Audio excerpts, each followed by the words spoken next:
एक बार फिर से आप सभी का स्वागत है। हम अध्ययन कर रहे हैं कुरिन्थियों के नाम पौलुस प्रेरित की दूसरी पत्री का, और हम अध्ययन कर रहे थे उसका चौथा अध्याय और उसके 13वें वचन से। पिछली रिकॉर्डिंग गलती से कट हो गई थी, अब हम यहाँ 13वें वचन से आगे का अध्ययन शुरू करेंगे। यहाँ पर पौलुस कहते हैं, इसलिए कि हम में वही विश्वास की आत्मा है जिसके विषय में लिखा है, मैंने विश्वास किया इसलिए मैं बोला, अतः हम भी विश्वास करते हैं। पौलुस कह रहे हैं कि हमें विश्वास का आत्मा दिया गया है, हमारे अंदर विश्वास का आत्मा है जो हमें धीरजवंत बनाता है, जो हमें आशा देता है।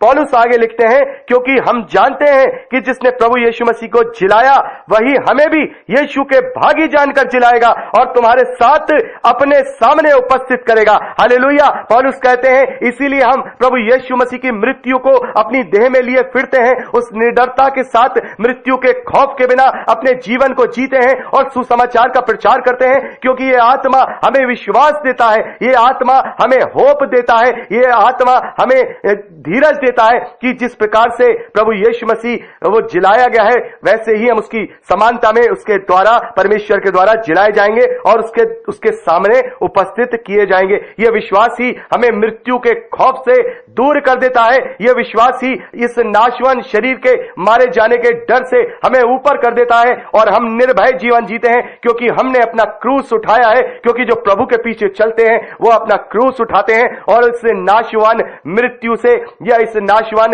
जिंदगी से खत्म होने से नहीं डरते हैं। यहां पौलुस 15वें वचन में कहते हैं, क्योंकि सब वस्तुएं तुम्हारे लिए हैं ताकि अनुग्रह बहुतों के द्वारा अधिक होकर परमेश्वर की महिमा के लिए धन्यवाद भी बढ़ाए। तो यहां पर पौलुस कह रहे हैं कि सब वस्तुएं तुम्हारे लिए हैं। जो ये आत्मा के जो वरदान है, जो आत्मा का तुम्हारे अंदर जो अधीनता दी गई है, ये सारी वस्तुएं तुम्हारे लिए हैं ताकि अनुग्रह बहुतों के द्वारा अधिक होकर परमेश्वर की महिमा के लिए धन्यवाद भी बढ़ाए, ताकि एक दूसरे के विश्वास को इस कारण से हम बढ़ाते जाएं, एक दूसरे को हम इस प्रकार से आत्मिक उन्नति में बढ़ाते जाएं, ताकि उस विश्वास के द्वारा परमेश्वर की महिमा के लिए धन्यवाद भी बढ़ता जाए। पौलुस आगे लिखते हैं, इसलिए हम हियाव नहीं छोड़ते, यद्यपि हमारा बाहरी मनुष्य तत्व नष्ट होता जाता है तो भी हमारा भीतरी मनुष्य तत्व दिन प्रतिदिन नया होता जाता है। हालेलुया। पौलुस कह रहे हैं इसलिए हम हियाव नहीं छोड़ते, हम हार नहीं मानते, हम डरते नहीं हैं। यदि हमारा बाहरी मनुष्य तत्व नष्ट भी हो जाए, ये नाशवान शरीर नष्ट भी हो जाए, तब भी हमारा जो भीतरी मनुष्य तत्व जो पवित्र आत्मा के द्वारा हम जो जीते हैं, हमारा जो परमेश्वर का जो स्वरूप है, हमारा आत्मा, वो दिन ब दिन क्या होता है, प्रतिदिन नया होता जाता है। क्योंकि हमारा पल भर का हल्का सा क्लेश हमारे लिए बहुत ही महत्वपूर्ण और अनंत महिमा को उत्पन्न करता है। यहां पे पौलुस कह रहे हैं कि इस जिंदगी के जो क्लेश हैं, इस जिंदगी की जो परेशानियां हैं, यदि हम उस विश्वास के साथ उस पर प्रबल हो जाते हैं तो हम जानते हैं हमारे लिए अनंत महिमा वो लेकर के आता है, क्योंकि हम इससे अपने आप को धीरजवंत करके परमेश्वर के ग्रहण योग्य बनाते हैं।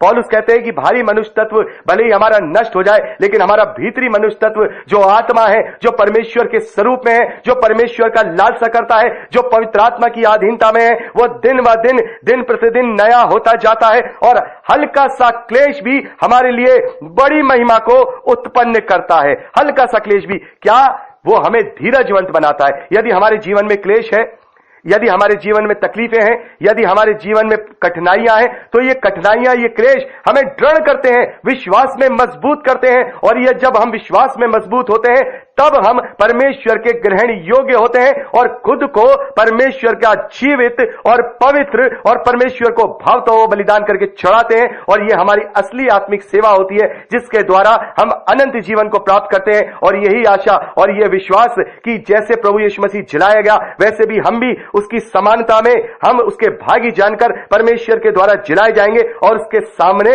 उपस्थित किए जाएंगे। इसलिए हम निडर जीवन जीते हैं। मसीही विश्वासी को किसी भी तरीके से मृत्यु का खौफ नहीं होता, क्योंकि वो जानता है ये जीवन मेरा नाशवान जीवन है, चाहे मैं कुछ भी कर लूं, इस जीवन को 100 साल से ज्यादा जी नहीं सकता, लेकिन जो जीवन प्रभु यीशु मसीह के द्वारा मुझे दिया गया है वो अनंत काल का है, हमेशा हमेशा का है। ना वहां मृत्यु होगी, ना वहां दुख होगी, ना वहां पीड़ा होगी, ना वहां आंसू होंगे, वहां केवल आनंद होगा और परमेश्वर की सहभागिता होगी।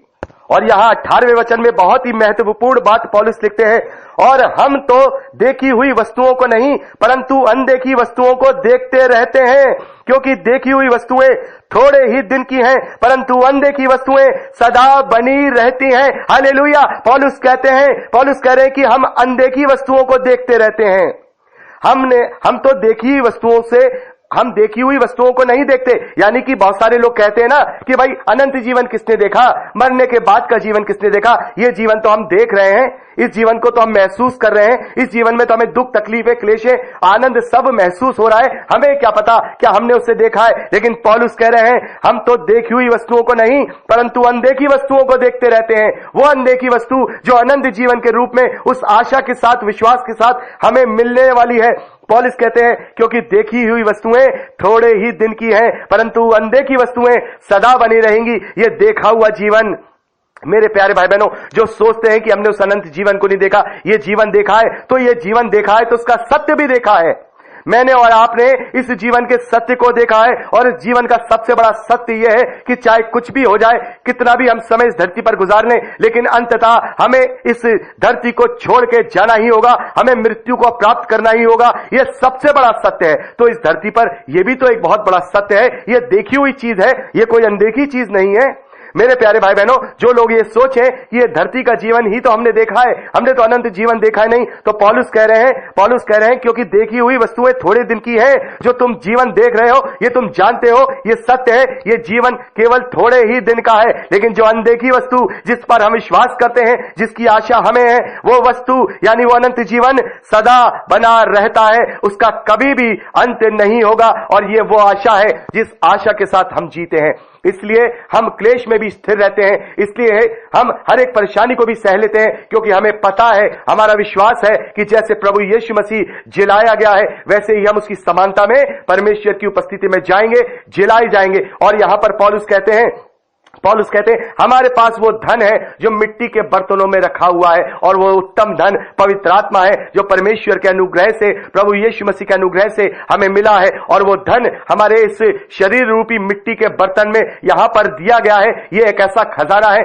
जिसके साथ हम अनंत जीवन तक प्रवेश करेंगे, जिसके साथ हम परमेश्वर की सहभागिता को प्राप्त करेंगे, जिसके साथ उस महिमा को हम देखेंगे जो प्रभु यीशु मसीह के रूप में हम पर प्रकट होने वाली है। तो मेरे प्यारे भाई बहनों, यहां पर हमने चौथा अध्याय कंप्लीट कर लिया है, और हमने पहले 2 संदेशों में त्रिएकता के विषय में हमने बात की थी। तो अब परसों हम 5वें अध्याय से शुरुआत करेंगे। प्रभु आप सबको बहुत आयत की आशीष दे, अपने वचन में बढ़ाए। Praise the Lord. जय मसीह की।